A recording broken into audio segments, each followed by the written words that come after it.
Alam nyo ba na ang isang tiktik ay isang uri din ng manananggal na hindi dugo ang sinisipsip, kundi fetus o baby sa loob ng sinapupunan ng isang ina? Ang mga tiktik na ito ay isang Philippine creature na natatagpuan sa mga liblib na lugar sa Pilipinas.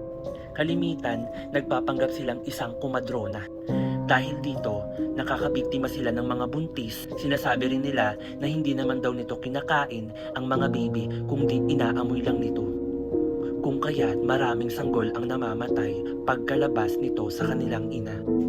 Kung ikaw ay isang babae at ikaw ay nagbubuntis, paano mo malalaman kung tiktik ang isang kumadrona? Una, nakatingin agad ito sa iyong tiyan. Nanlilisik ang mga mata nito at parang umaamoy-amoy.